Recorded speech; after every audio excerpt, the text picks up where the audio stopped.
One of the biggest things that I have seen as an obstacle for a lot of people and a lot of parents is understanding what a lender is looking for to get approved for a home loan. So I wanted to give you a little bit of information of what you need to know about your process of purchasing a home, your debt, and what a lender is looking for.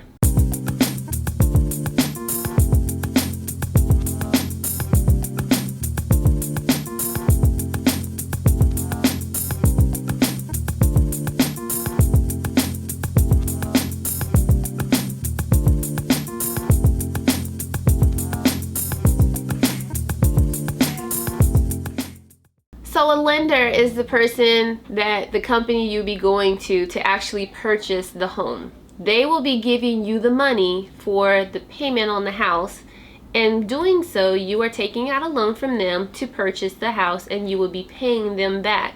Typically it's 30 years, but some people do 15 or even shorter terms of repayment. What a lender will do is take in your debt to income ratio, your DTI.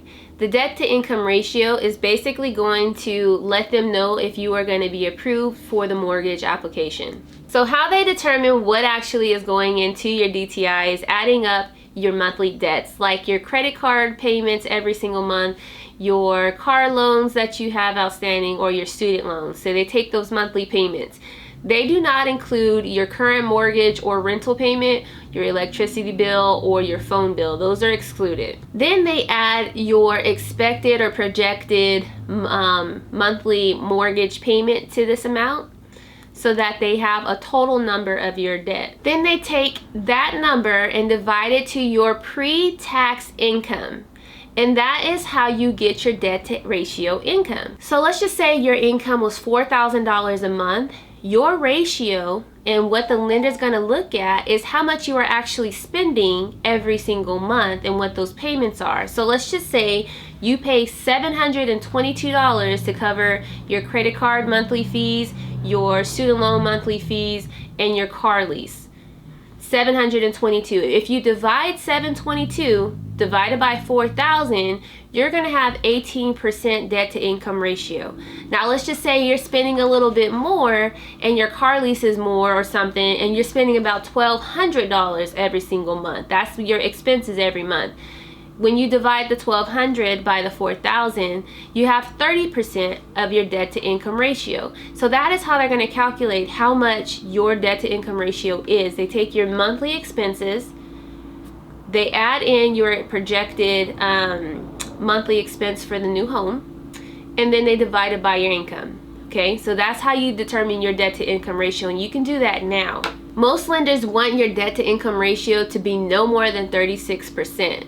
So what you need to do is calculate where you're currently at, then add in how much it would be for the ups and downs of the new mortgage to see how much you can actually spend to get to 36%. You will be able to calculate how much your monthly mortgage amount would need to be. So something you can do to combat your debt to income ratio, let's just say it's too high, you can actually pay off your credit cards or other debts that you have that are raising your DTI. So one way to combat a high DTI is, one, you could pay down some monthly expenses or pay down the credit cards that you have a debt on. Another thing that you can do is you could put down a higher down payment, which would help lower your DTI.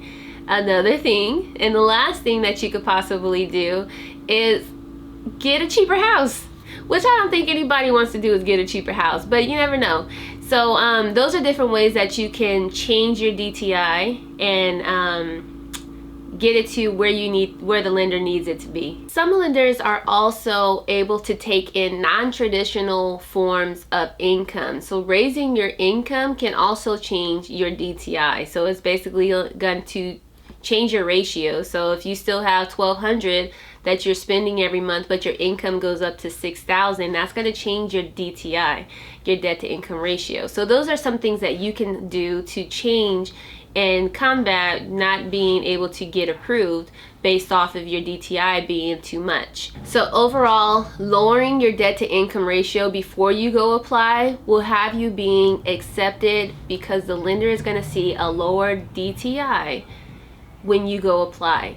So lowering those credit cards, coming in with a higher down payment, increasing your income, and then just knowing your numbers is going to make a huge difference. It is going to let you know before you even go in, okay, like I know I can qualify. So those are some things that you can do to be approved by a lender. And if you're not approved, you know, change up some things, add some income in, or figure out different ways that you can change, you know, how you go the next time so that you are approved. So keeping your debt to income ratio low will help pave the way for you being approved for a home mortgage and other borrowing opportunities. And I hope this gives you the peace of mind when it comes to your finances and being responsible with your finances, and then also giving you the peace of mind of knowing what to expect when you go in to apply for a mortgage and knowing where your numbers are. Again, my name is Sabrina Green. Thank you for joining me today. If you like this video, please like, share, or comment.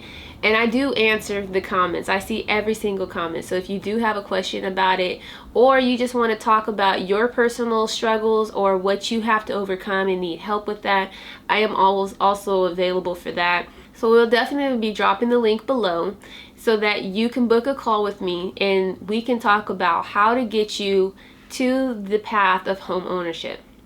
All right, take care. I'll see you guys later.